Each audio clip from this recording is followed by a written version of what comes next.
Good morning. We got a lot of hunting birds sneaking along the bank. It's a little breezy, but the sun is coming. So I'm going to continue with chapter 5, Sport and Mysticism. While reading the stories we have presented so far, you may have wondered about their authenticity. How many of these accounts are like the fisherman's tale, in which the fish grows larger with each telling? Does Patsy Neal, for example, exaggerate and sentimentalize her religious experience? All right, that says see page 133 and 134. Did Morahi Yeshiva's students gradually embellish their teacher's legend through the years? Did Babe Ruth really point to those centerfield bleachers?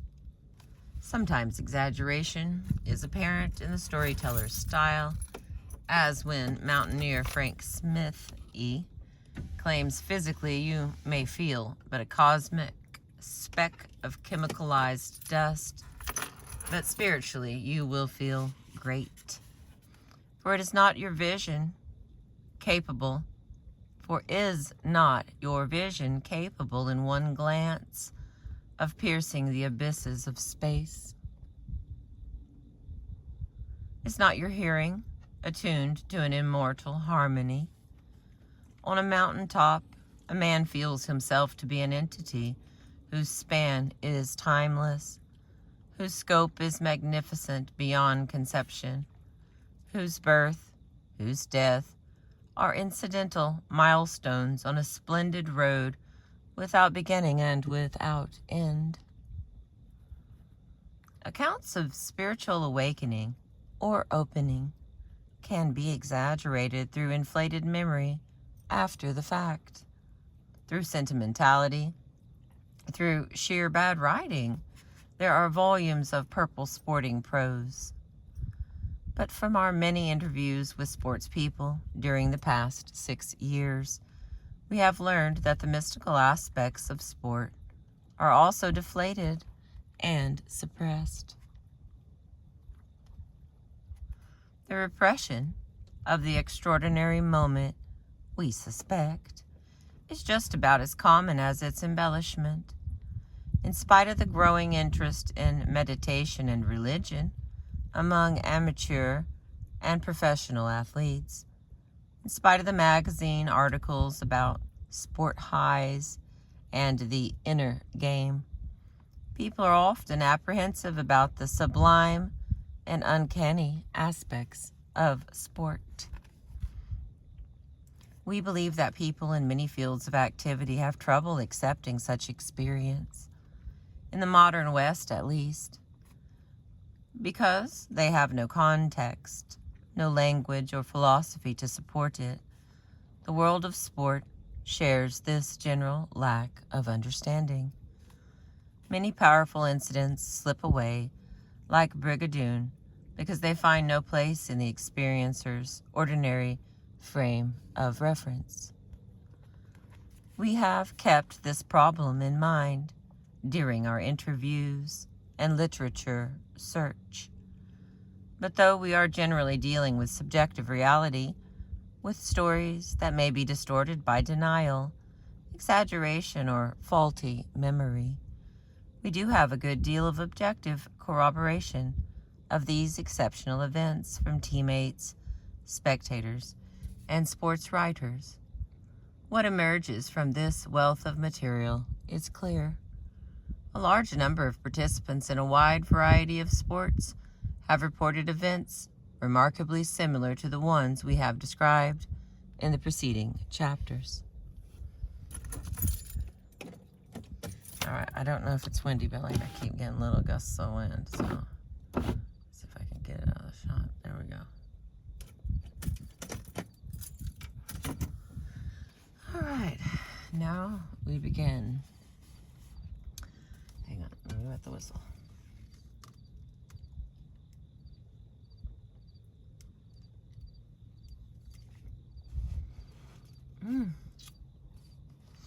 Cappuccino from Tank and Tammy. All right. The spiritually evocative elements of sport. What is it then that evokes this range of experience? What happens on playing fields, mountain heights, or ocean wilderness that doesn't happen, at least as often, in office, classroom, or subway? We think there are certain intrinsic elements in sport that make it a vehicle for spiritual awakening. Let's look at some of these factors. The first one, the physical and mental demands of sport. As in any discipline, athletes must submit to the rules, requirements, and ordeals of their particular sport. To do this, they need to relinquish old patterns. In perfecting their skills, they have to give up habits and responses that impede their performance. To some extent, they must acquire or open to another nature. And when they do, new powers emerge, new energies are brought to play, new vistas begin to open before them. As we have seen many people say, they are renewed, even reborn, though the old self may return when the sporting event or the season is over.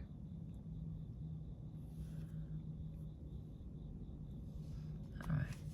Giving up old patterns, both mental and physical, is required of the sports participant from the very beginning.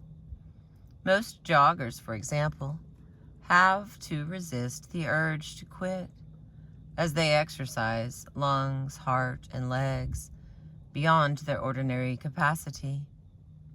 The impulse to stop arises after you have gone only a few hundred yards. No kidding. But the compensating pleasure of exceeding a limit, the glow of fitness, the sense of pride in overcoming resistance come into play as well. Many will testify to both the pains and the joys that every sport brings from the start. The pains of runners come in part from the breaking down of fat, muscle, and capillaries so that the body can reform itself for more efficient movement. Thousands of miles of blood vessels are developed on the way to fitness. The balance of hormones is changed, and if you are persistent, whole groups of muscles are gradually restructured. Attitudes towards fear and discomfort change too. Runners, like most dedicated sports participants, learn to push beyond limits and recognize the unexpected second energy. Learn how to endure the naysaying voices until a newfound strength arrives. Break down and build up. Whether physical, emotional, mental, or spiritual, is the rule in running, as it is in most sports. Sometimes the relinquishment of old patterns involves one's entire sense of self. Mike Spino, S-P-I-N-O, okay, go either way, the innovative running coach and former distance runner, describes such a crisis. And here is his description. In the winter of 1967, I was training on dirt and asphalt, paced by a friend who was driving a car. I had intended to run 6 miles at top speed, but after the first mile I was surprised at how easily I could do it. I had run the first mile in 4.5 minutes with little sense of pain or exertion, as if I were carried by a huge momentum. The wet pavement and honking horns were no obstacle at all. My body had no weight or resistance. It began to feel like a skeleton, as if the flesh had been blown off of its bones. I felt like the wind. Daydreams and fantasies disappeared. The only negative feeling was a guilt for being able to do this. When the run was over, conversation was impossible, because for a while, I didn't know who I was. Was I the only one who had been running, or the ordinary Mike Spino? I sat down by the roadway and wept. Here I was, having run the entire 6 miles on a muddy roadside at 4.5-minute pace, which was close to the national record. I was having a crisis deciding who I was. Spino's dilemma that day was like the problem the football player on the San Francisco 49ers had when he admitted his uncanny experiences into consciousness. See Chapter 1. A new self, as it were, had appeared before them, and their old markers of self-identification had suddenly become less certain. When this happens, in sport or anywhere, it is as if pins are pulled loose and floorboards begin to give way. For a while, then, sport is like profound artistic discovery, or falling in love, or religious awakening. Not only are particular attitudes or bodily structures stretched, but the entire self is turned over. Such openings can lead to a fuller life if the athlete understands and accepts what is happening. It's possible to resist the opening, however, especially if there is no one to guide or help you understand the possibilities that beckon. Let's see, here's another section. Sports, sacred time and space. Oh, Lordy. Johann Huizinga, in his classic study of play, Homo Ludens, has described the role of boundaries in sport, the arena or magic circle, and the fixed duration in which a game or contest is set.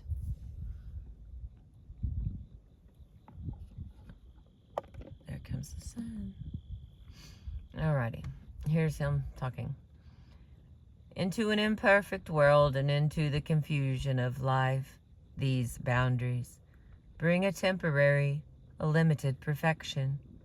Play demands order absolute and supreme. The least deviation from it spoils the game, robs it of its character and makes it worthless.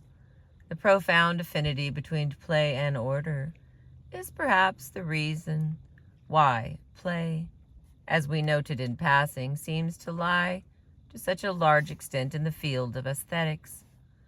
Play has a tendency to be beautiful. It may be that the aesthetic factor is identical with the impulse to create orderly form, which animates play in all its aspects. The words we use to denote the elements of play belong for the most part to aesthetics, terms with which we try to describe the effects of beauty: tension, poise, balance, contrast, variation, solution, resolution, etc. Play casts a spell over us. It is enchanting, captivating. It is invested with the noblest qualities we are capable of perceiving in things: rhythm and harmony. Well, that was lovely. I agree. Okay. Games often create an order that resembles the cadenced life of ashrams and monasteries, and sporting expeditions are in certain respects like religious pilgrimages. The acts they comprise are invested with special meaning and are pointed toward perfection. Athletes feel the effect of a playing field in their bones. Fenway Park or an Olympic stadium or a famous golf course like St. Andrews can bring a quickening of the spirit, a concentration of energies, a connection with heroes, past and future, that give performances in these places a heightened quality. And even when there is no stadium or arena involved, sport implicitly creates a sacred time and place. A mountain to be climbed, an ocean to be crossed, or a stretch of countryside to be raced on can summon up significance and power for us simply by being designated the field of adventure. I'm going to admit that was like a lot of words. I might have slept through some of that.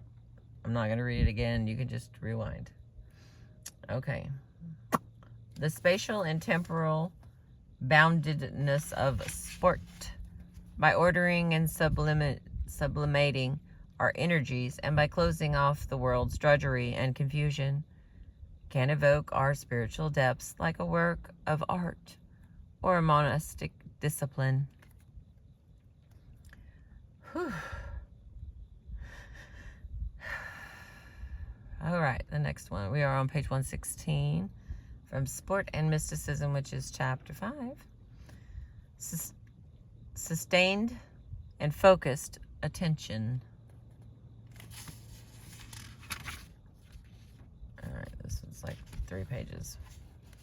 Every sport requires concentration, freedom from distraction, and sustained alertness.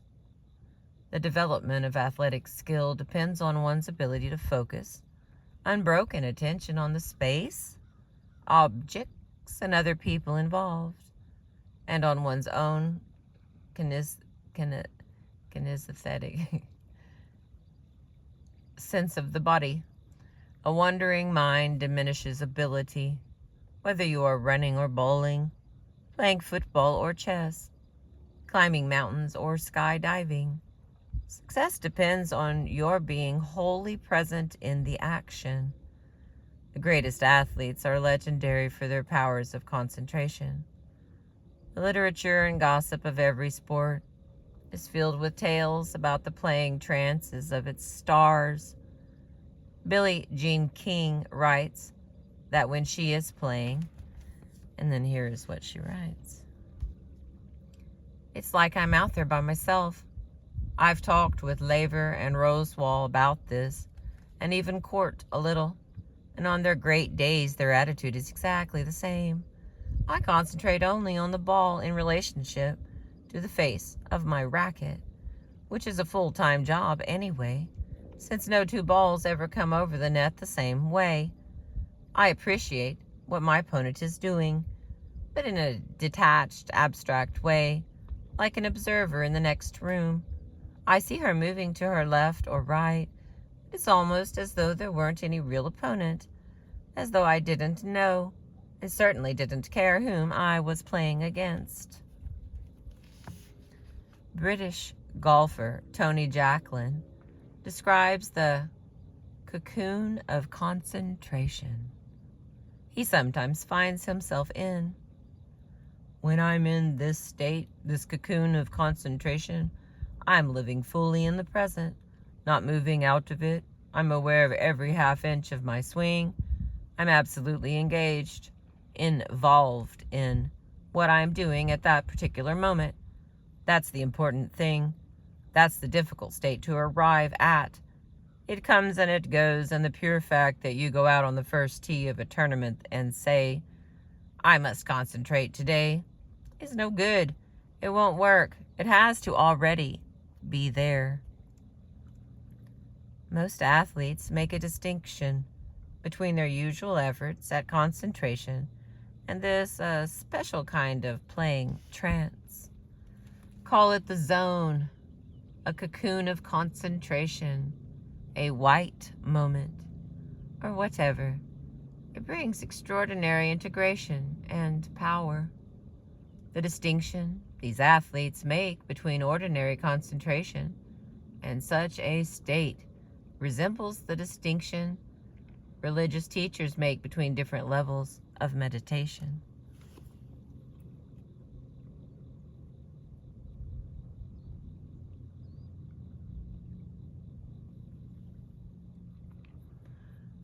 For instance, in Patanjali's Yoga Sutras, 4 levels of attention are described.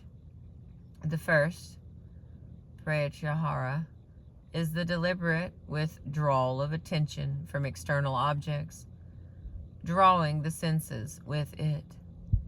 Billie Jean King's blocking everything but the ball from her focus is an example.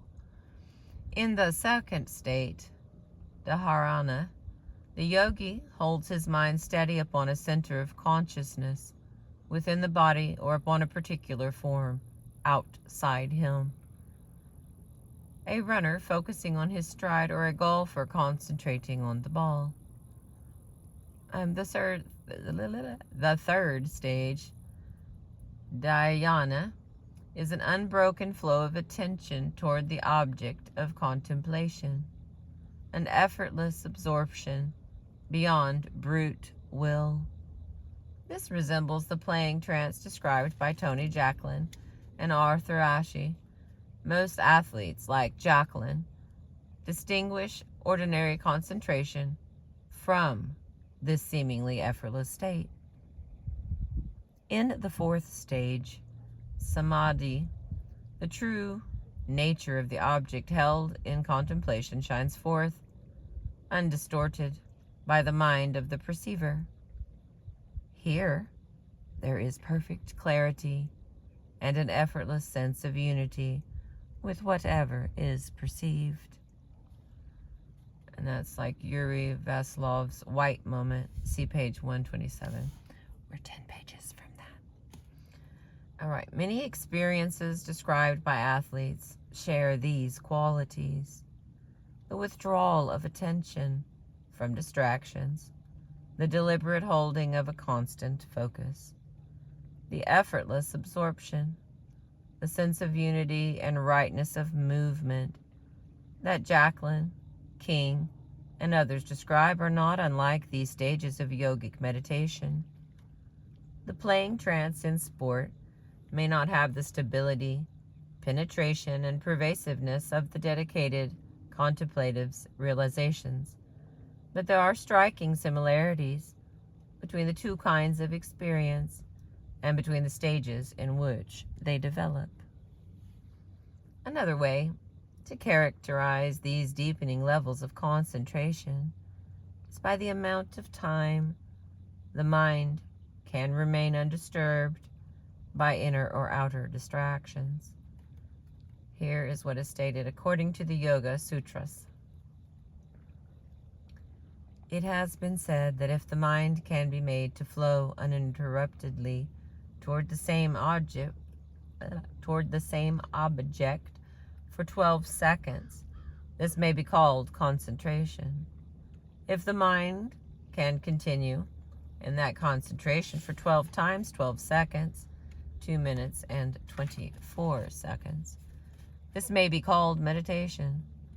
If the mind can continue in that meditative state for 12 times 2 minutes and 24 seconds, which is 28 minutes and 48 seconds, this will be the lower samadhi.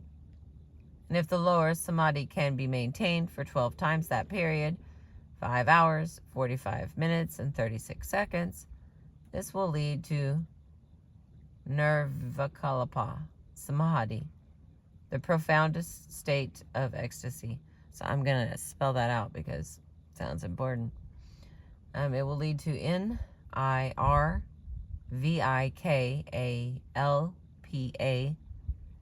and the next word, Samadhi. This is the profoundest state of ecstasy. Well, I'm thinking I'm going to have to look that up. All right, let me continue. How many minutes are we in? Maybe it's 24. Like yoga, the sun is in my eyes, one of those. Okay. Like yoga, sport invites and reinforces an ever-deepening attention to the task at hand. The thousands of miles a distance runner covers, all the shots a golfer makes in practice, the hours each day a gymnast spends perfecting each maneuver, lead to moments that resemble religious ecstasy. But why does focusing our mind and energies do this? Again, we turn to Yoga Sutras. Ignorance and suffering come, they say, from a false identification with the passing object of experience, through a distraction from our deepest source. By quieting the surface mind, however, by withdrawing our assent to the world's random turning, we can perceive our true identity with spirit. This identity with spirit, though, need not be named as such to be effective. It is an experience that transcends naming, something we intuitively recognize, even if we don't have words or concepts to describe it. An old Indian story tells about a thief who, while pretending he was a yogi in order to avoid arrest, became enlightened. It didn't matter how his meditation got started, only where it ended. It is like that with some athletes who concentrate simply for the sake of their sport. They catch glimpses of spiritual freedom through their discipline and feel the call of the interior life.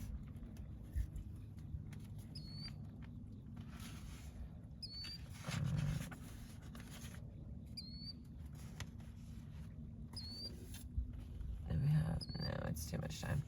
All right, the next part's going to be detachment from results and sports creative and integrative power.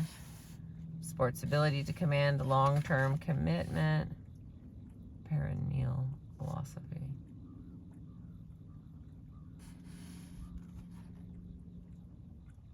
That moves and that moves not. That is far and the same is near. That is within all this and that is also outside all of this. Okay. We together are on page 118.